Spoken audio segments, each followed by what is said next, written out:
Blue Ocean Strategy by W. Chan, Kim and RenA Mauborgne. Introduction. Imagine for a moment an old, dusty circus tent. The paint is peeling, the crowd is thin, and the magic is fading. For over 100 years, the circus industry had been in a slow, steady decline. Families that once marveled at lion tamers and trapeze artists were now more interested in video games and movies. The biggest names in the business, like Ringling Brothers and Barnum and Bailey, were fighting tooth and nail over a shrinking audience, mostly children. They competed on the same old things: who had the most famous clowns, the most daring acrobats, the most exotic animals. It was a tough business. Costs were rising, ticket sales were falling. It felt like the final act for the traveling circus. But then, something remarkable happened. In 1984, a small group of street performers from Canada did something that no one in the industry thought possible. They didn't try to create a better circus. They didn't try to beat the old players at their own game. Instead, they reinvented the very idea of what a circus could be. They got rid of the animals, which were not only expensive but also increasingly controversial. They did away with the star performers, the three-ring chaos, and the cheap aisle concessions. In their place, they brought in things no circus had ever had before: a single, captivating story, artistic music and dance, a refined, elegant atmosphere that felt more like a grand theater than a dusty tent. They called themselves Cirque du Soleil. And they didn't target children.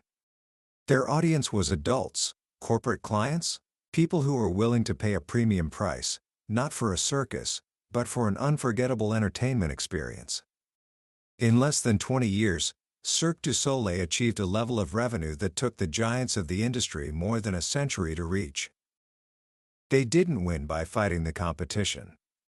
They won by making the competition completely and utterly irrelevant.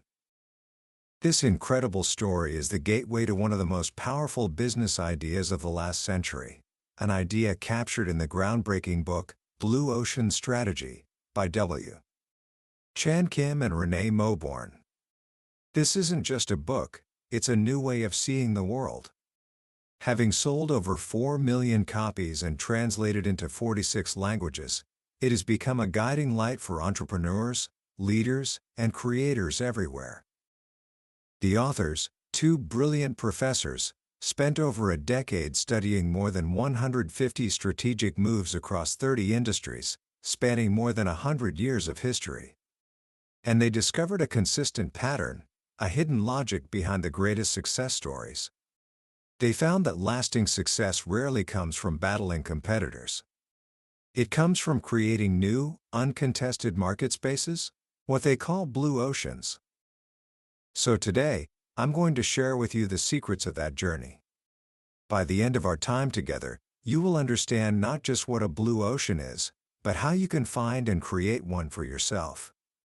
You will learn a systematic framework for making your competition irrelevant, unlocking new demand, and building a future where you're not just a player in the game, you are the one who creates the game itself. This is the story of how to stop competing and start creating. Book summary. Have you ever felt like you're running on a treadmill, working harder and harder, faster and faster, but not really getting anywhere new? That feeling is something most businesses live with every single day. They exist in a world the authors of our book call a red ocean. Picture it, a vast, dark red ocean, colored by the blood of fierce and relentless competition. In this ocean, all the industries we know today exist. The rules of the game are set, the boundaries are defined, and everyone is fighting over the same group of customers. Companies try to outperform their rivals to grab a bigger slice of a limited pie. As the market gets more crowded, the fight gets more vicious. Products become commodities, margins shrink, and the water turns a deeper shade of red. Think about the smartphone market, the fast food industry, or the airline business. Everyone is watching everyone else, matching features, cutting prices, and spending millions on advertising just to stay in the game. It's an exhausting, head-to-head battle for survival. This is the world that traditional strategy teaches us to navigate. It gives us tools to fight better, to be more efficient, to build a stronger defensive wall around our little piece of the red ocean. But Chan Kim and RenA Mauborgne ask a revolutionary question. What if you didn't have to fight at all? What if, instead of trying to win in the bloody red ocean, you could simply swim away and find a blue ocean? A blue ocean is the complete opposite. It's the unknown market space, untainted by competition. It's about creating new industries that don't exist today. In a blue ocean, demand is created rather than fought over. There is immense opportunity for growth that is both profitable and rapid. In a blue ocean, the competition is irrelevant because the rules of the game are waiting for you to write them. Cirque du Soleil didn't try to be a better circus in the red ocean of traditional circuses. They created a blue ocean of theatrical entertainment, a new market space that was entirely their own. Now, you might be thinking this sounds like a nice idea, but a bit abstract. Maybe a little risky. It sounds like something only a once-in-a-generation visionary could pull off. But the beautiful, powerful core of blue ocean strategy is that it's not about genius or luck. It's about a framework. A systematic, repeatable process that anyone, in any industry, can use to discover and create their own blue oceans. The secret to this process, the very heart of the entire book, is an idea called value innovation. This is one of the most important concepts you will ever learn about strategy, so let's take a moment to really understand it. Conventional thinking, the red ocean way of thinking, forces you to make a trade-off. It says you can either create more value for your customers, but at a higher cost, or you can create reasonable value at a lower cost. You have to choose. You can be a premium brand like Mercedes, or a budget brand like a basic economy car. You can't be both. That's the value-cost trade-off. Value innovation shatters this trade-off. It's the simultaneous pursuit of both differentiation and low cost. It's not about making small, incremental improvements. Value innovation is about creating a leap in value for your customers, while at the same time, reducing your costs. It's about finding a new way to solve a problem that is so much better, and so much more affordable, that it makes the old way of doing things obsolete. How is this even possible? It sounds like a contradiction. Let's go back to Cirque du Soleil for a moment. How did they achieve this magic trick? They did it by asking a set of questions that no one else in the circus industry was asking. They didn't ask, how can we beat Ringling Brothers? Instead, they looked at all the factors the circus industry had competed on for a century and challenged every single one. This led them to a simple but profound framework that the authors call the 4 Actions Framework. This is your practical toolkit for achieving value innovation. It consists of 4 key questions. 1. Eliminate. Which factors that the industry takes for granted should be eliminated? 2. Reduce. Which factors should be reduced well below the industry standard? 3. Raise. Which factors should be raised well above the industry standard? 4. Create. Which factors should be created that the industry has never offered? Let's see how Cirque du Soleil used this. Eliminate. They eliminated the most expensive and controversial parts of the traditional circus. Animal shows? Gone. Star performers with huge salaries? Gone. The confusing and costly 3-ring arenas? Gone. Reduce. They reduced the elements of fun and humor from slapstick comedy to something more refined and artistic. They also reduced the sense of thrill and danger, making the experience less of a heart-pounding spectacle and more of an enchanting performance. By eliminating and reducing these factors, Cirque du Soleil dramatically lowered its cost structure. It was no longer paying for animal trainers, superstar salaries, or massive insurance policies. But they didn't stop there. They looked at a completely different industry, the theater, to see what they could add. They raised the quality of the venue itself. Instead of a cheap, dusty tent, they created a luxurious, comfortable environment reminiscent of a grand opera house. They glamorized the tent. This is where the magic really happened. They created elements the circus world had never seen. They introduced a theme and a storyline, giving the show an intellectual and artistic core. They created artistic music and dance.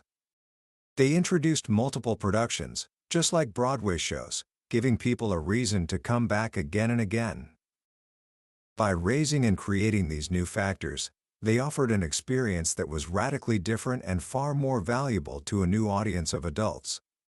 They created a leap in value. And because they had so ruthlessly cut costs by eliminating and reducing other factors, they could do all of this while still being incredibly profitable. They broke the value-cost trade-off. They achieved both differentiation and low cost. That is value innovation in action. It's not about out-competing, it's about reconstructing the very elements of your industry to create something new. Now, to make this even clearer, the authors give us another brilliant tool called the strategy canvas. Imagine a simple graph. On the horizontal axis, you list all the key factors an industry competes on. For the wine industry, for example, this might be things like price, the use of complex wine terminology, the prestige of the vineyard, and the aging quality of the wine. On the vertical axis, you plot the offering level for each factor, from low to high. When you plot the strategies of all the major players in a red ocean, you see something striking. All of their value curves, as the authors call them, look almost identical. The premium wines are all high on every factor. The budget wines are all low on every factor. They're all competing on the same things, just at different price points. Their strategies are convergent. They are, from the market's point of view, different in the same way. A blue ocean strategy, on the other hand, creates a value curve that looks completely different. It stands apart. It has focus, it's divergent, and it has a clear, compelling tagline. Let's look at another one of the book's classic examples, a little wine brand from Australia called Yellowtail. In the late 1990s, the U.S. wine industry was a classic red ocean. It was intensely competitive, with thousands of wineries from California, France, Italy, and all over the world fighting for shelf space. The market was intimidating for the average person. Wine labels were complicated, the taste was often harsh and complex for a novice, and the sheer number of choices was overwhelming. The industry competed on things like tannins, oak, and the historical legacy of the vineyard, things that most people didn't understand or care about. The makers of Yellowtail, Casea Wines, didn't try to make a better wine by the industry standards. They decided to create a blue ocean. They asked themselves, why do most Americans, especially beer and cocktail drinkers, not drink wine? They found the answer. Wine was intimidating, pretentious, and the taste was an acquired one. So, they used the 4 actions framework to create a completely new kind of wine experience. Eliminate. They eliminated all the complex analogical terminology from the bottle. No more talk of tannins or malolactic fermentation. They also eliminated the need for aging. This wine was meant to be drunk now. Reduce. They reduced the complexity of the wine's taste. They made it soft, sweet, and fruity, instantly accessible and easy to drink, more like a cocktail than a traditional wine. They also dramatically reduced the range of choices. Instead of dozens of varieties, they launched with just 2, a Chardonnay and a Shiraz. Raise. What did they raise? Well, they didn't raise anything the traditional industry cared about. But they did partner with retail stores in a new way, making their employees ambassadors for the brand. They created three things that were entirely new to the wine industry. First, easy drinkability. This was a wine that didn't require years to appreciate. Second, ease of selection. With only 2 options and a simple, vibrant label featuring a kangaroo, the choice was effortless. And third, a sense of fun and adventure. The brand felt bold, laid back, and Australian, the complete opposite of a stuffy French chateau. When you plot Yellowtail's strategy on a strategy canvas, its value curve looks nothing like the other wines. It zigzags across the chart, low on the traditional factors, but high on new ones that nobody else was competing on. It was focused, it was divergent, and it had a compelling tagline: a fun and simple wine to be enjoyed every day. The result? Yellowtail became the fastest-growing wine brand in the history of both the Australian and U.S. wine industries.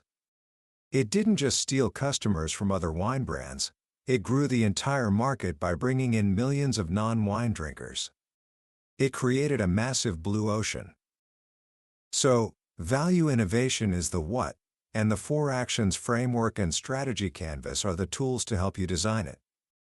But this leads to the next big question: where do you even begin to look for these opportunities? The world is a big place. How do you find the right path to a blue ocean? This is where the authors provide another incredibly practical part of their framework: the 6 paths. These are 6 systematic ways of looking at the world that can help you reconstruct market boundaries and discover new opportunities. Think of them as 6 different lenses you can put on to see what others miss. Path 1. Look across alternative industries. Companies don't just compete with others in their own industry, they compete with alternatives that serve the same purpose. For example, a movie theater doesn't just compete with other theaters. It competes with restaurants, bars, and staying home to watch Netflix. All of these are alternatives for a night out. A fantastic example of this is a company called NetJets. They created the blue ocean of fractional jet ownership.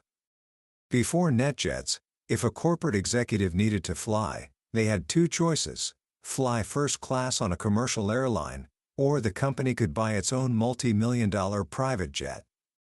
These were the 2 alternatives. NetJets looked at why people chose each one. People chose commercial airlines for one reason: cost. It avoided the huge upfront investment of buying a jet. People chose private jets for another set of reasons: speed, convenience, privacy, and the ability to fly directly from point to point, avoiding busy hubs.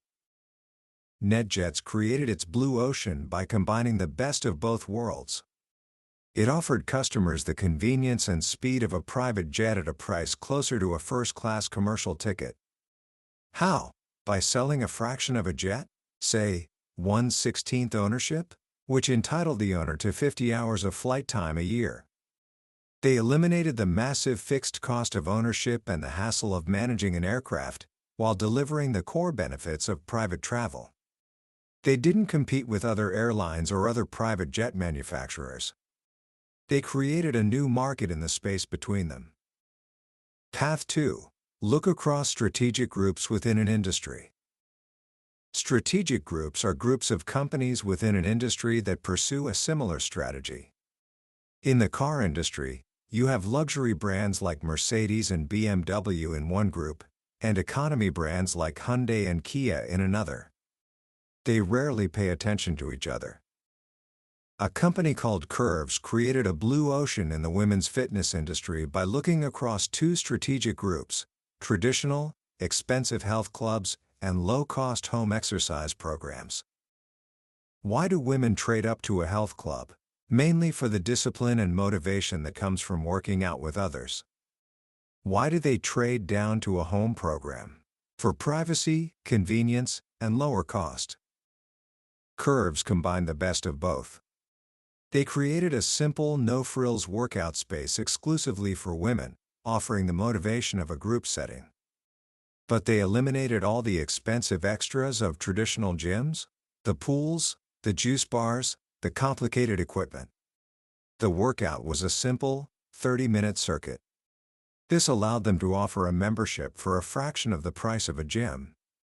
They captured the key advantages of both strategic groups and created a new market for women who felt uncomfortable in traditional gyms and unmotivated at home. Path 3. Look across the chain of buyers. In most industries, everyone focuses on the same target buyer. But in reality, there's a chain of buyers. There's the purchaser, the person who pays, the user, the person who actually uses the product, and the influencer, the person whose opinion matters. Shifting your focus from one buyer group to another can unlock huge opportunities. Novo Nordisk, a Danish insulin producer, did this beautifully. For decades, the entire pharmaceutical industry focused on doctors as the key influencers. They competed to create purer insulin to please the doctors. But Novo Nordisk decided to shift its focus to the users, the patients themselves. They discovered that for patients, the biggest problem wasn't the purity of the insulin, it was the difficulty and embarrassment of administering it. The whole process of vials, needles, and syringes was complex and carried a social stigma. So, Novo Nordisk created the Novo Pen, a user-friendly insulin delivery system that looked like a fountain pen. It was simple, discreet, and convenient. This move transformed the company from just an insulin producer into a diabetes care company. By focusing on the user, not the influencer, they created a blue ocean that they still dominate today. Path 4. Look across complementary products and services. Few products are used in a vacuum. Their value is often affected by what happens before, during, and after you use them. Think about going to the movies. The value of the experience is affected by the cost and hassle of parking and finding a babysitter. A movie theater that solved those problems would be creating new value. A Hungarian bus company called Nabi did this in the US. Municipal bus industry.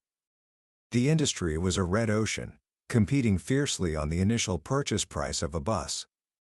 But Nabi realized that for the municipalities buying the buses, the purchase price was only a small part of the total cost. The biggest costs came after the purchase: maintenance, fuel, repairs from accidents, and dealing with rust over the bus's 12-year life.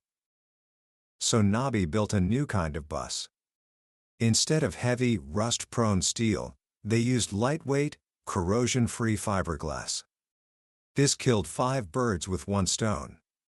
The bus was lighter, so it used less fuel and was more environmentally friendly.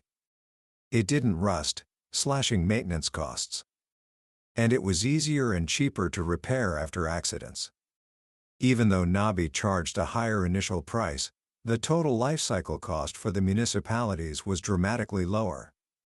They redefined the problem from what is the cheapest bus to buy, to what is the cheapest bus to own and operate.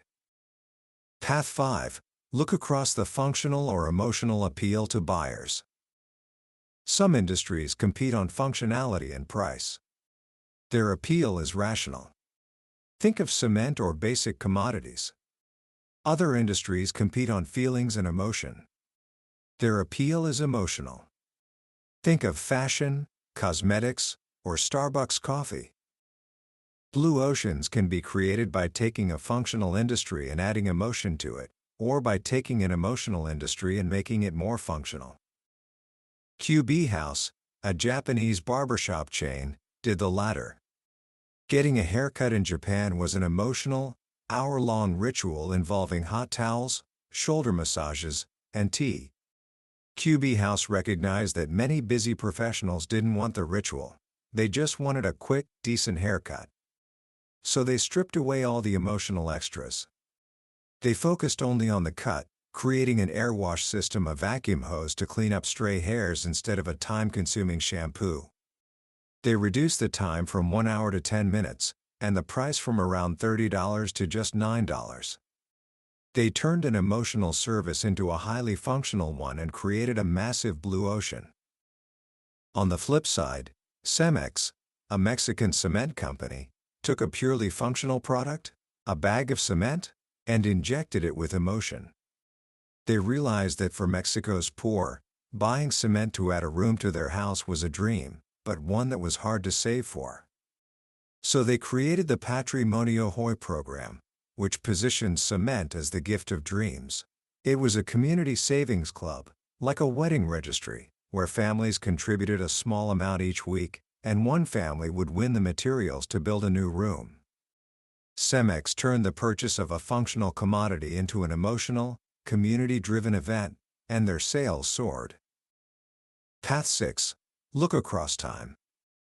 This final path is about looking at major trends that are already in motion and asking what the market will look like if that trend is taken to its logical conclusion. The key is that the trend must be decisive, irreversible, and have a clear trajectory. Apple did this masterfully with iTunes. In the late 1990s, the trend of illegal digital music file sharing through services like Napster was undeniable. The music industry was fighting it, but the trend was clear.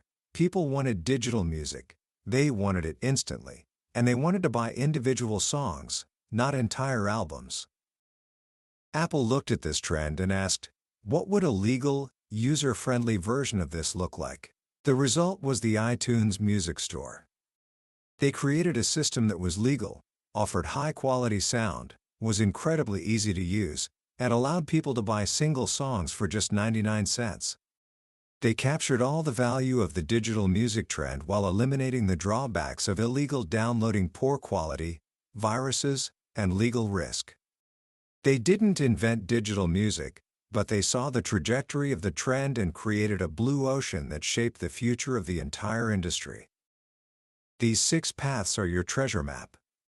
They show you where to look for opportunities that your competitors are completely ignoring.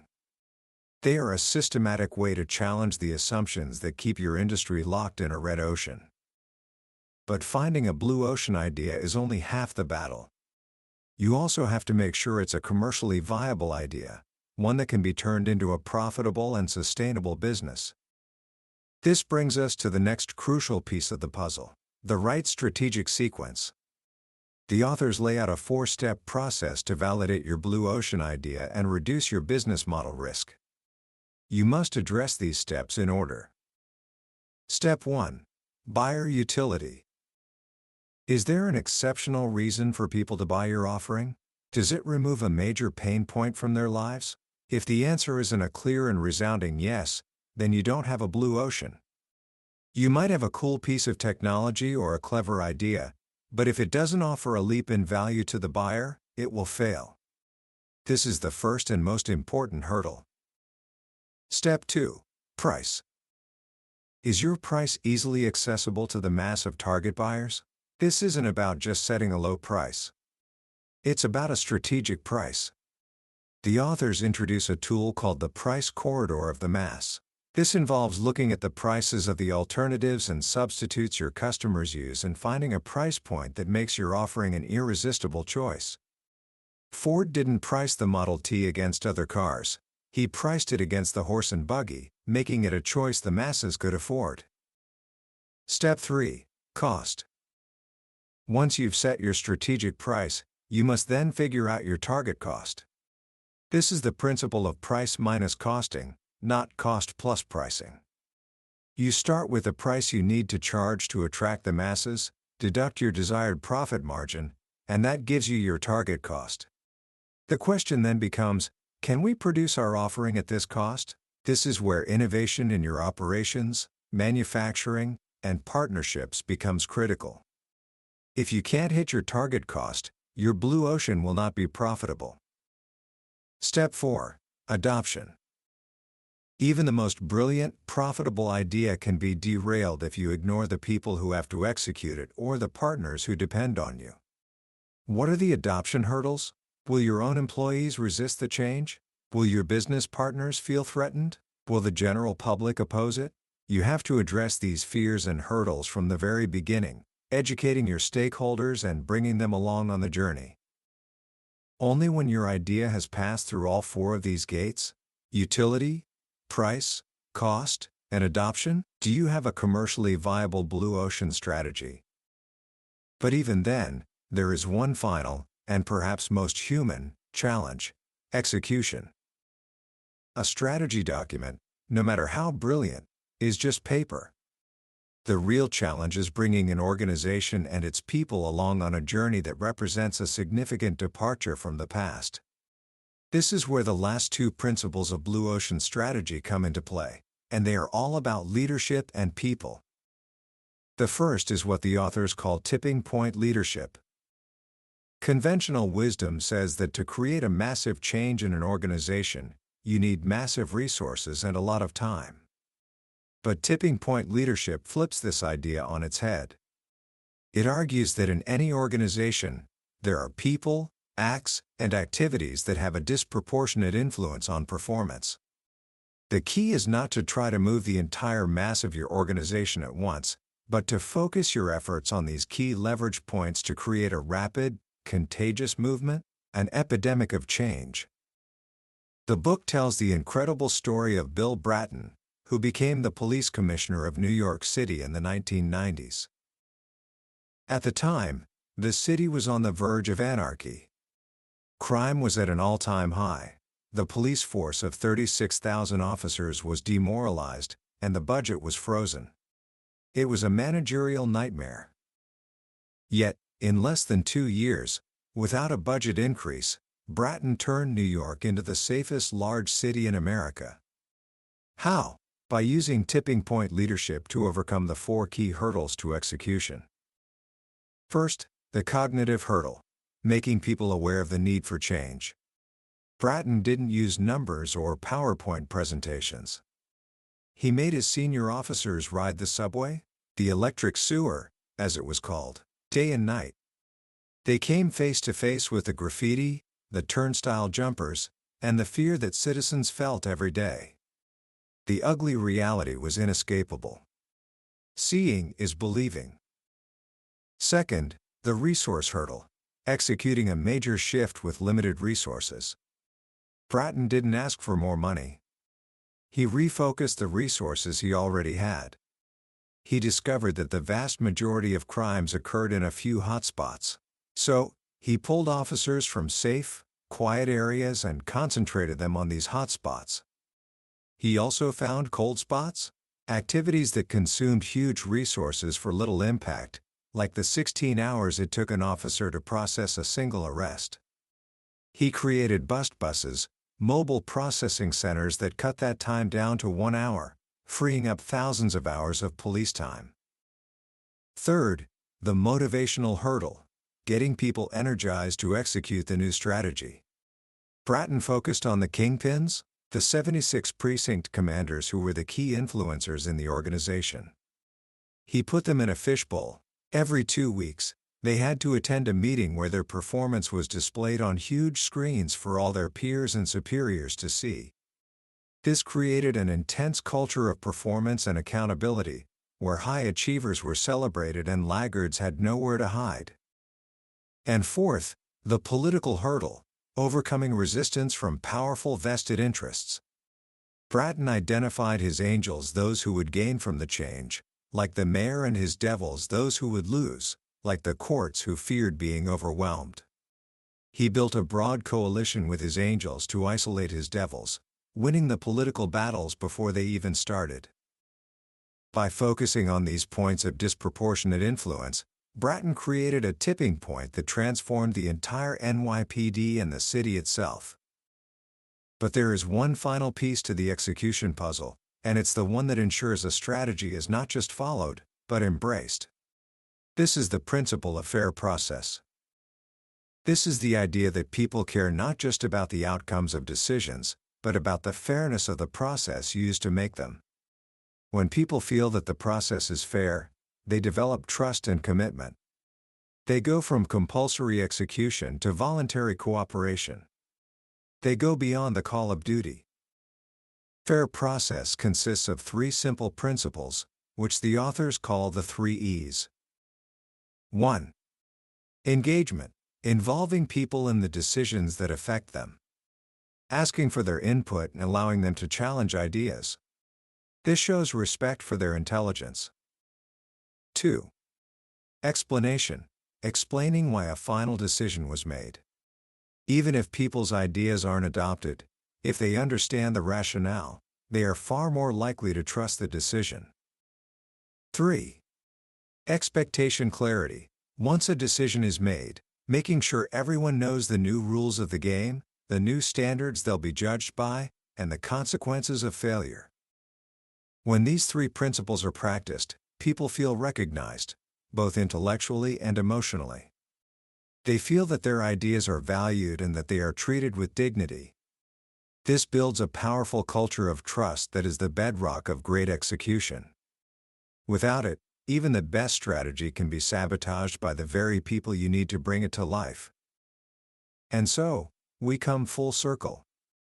Blue ocean strategy is not just a theory about markets, it's a holistic philosophy for creation. It starts with a bold vision to make competition irrelevant, provides a practical toolkit to find and build that vision, and ends with a deeply human approach to leadership that inspires people to make that vision a reality. It's a journey from the bloody waters of the red ocean, filled with rivals and limits, to the clear, wide-open expanse of the blue ocean, a space of creation, of growth, and of new possibility. Commentary. As we step back and look at the vast landscape of ideas presented in blue ocean strategy, what truly stands out is its profound sense of optimism. In a world that so often feels defined by scarcity and zero-sum competition, this book offers a powerful alternative. It reminds us that the limits of an industry are not fixed, they are constructs of our own minds. And what we can imagine, we can create. The most powerful lesson, for me, is the shift in mindset from being a competitor to being a creator. The red ocean pulls you into a reactive state, constantly looking over your shoulder, benchmarking, and trying to keep up. It's a game of inches, of marginal gains. But the blue ocean mindset is proactive. It encourages you to look at the world with fresh eyes, to see not what is, but what could be.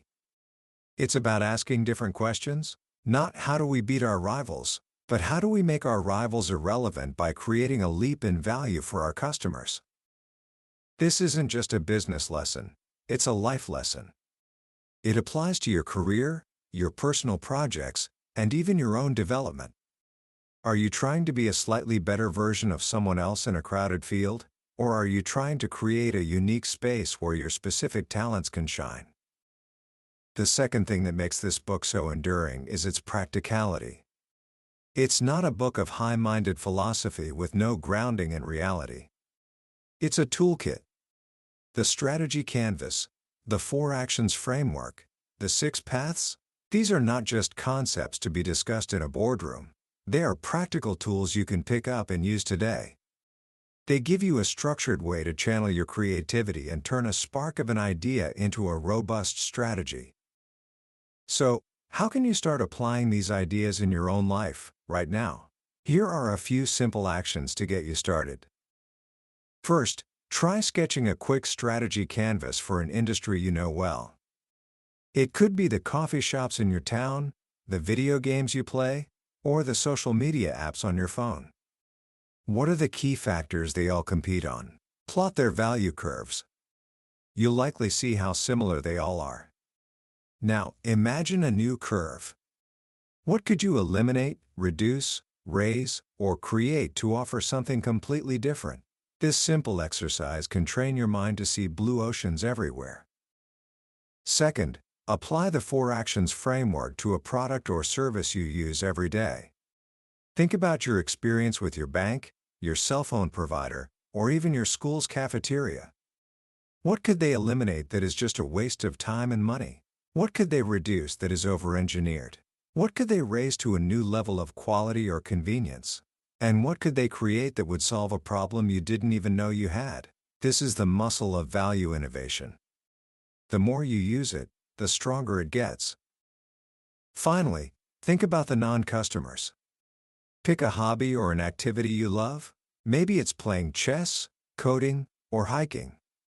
Now think about the 3 tiers of non-customers for that activity. Why are some people on the edge, about to quit? Why do others refuse to even try it? And why have some people never even considered it? If you could find the commonalities in their reasons, you might just discover a way to reinvent that activity and bring a whole new wave of people into it. Blue Ocean Strategy is more than a guide to winning in business. It's an invitation to think differently, to challenge the status quo, and to believe in the power of creation. It teaches us that the most powerful act is not to fight over the existing world, but to build a new one. That was a summary of Blue Ocean Strategy by W. Chan Kim and RenA Mauborgne. We've journeyed through the core ideas today, but I'll be honest with you, a summary can only ever be a map. The real treasure is found when you make the journey yourself. The true magic happens in the quiet moments of reading, when a particular story or a simple phrase connects with your own experience in a way you never expected. This summary is designed to be your compass, to help you decide if this book is a journey worth taking. If anything we've talked about today has sparked a fire in you, I encourage you to grab a copy. Reading it isn't just about learning, it's an experience that can genuinely change the way you see the world and your place in it. You can find a link to the book in the description below. Also, if you found this summary valuable, I'd be so grateful if you would hit that like button and subscribe to the channel. That way, you won't miss our next exploration into another life-changing book from the billionaire's bookshelf. Let's keep growing together.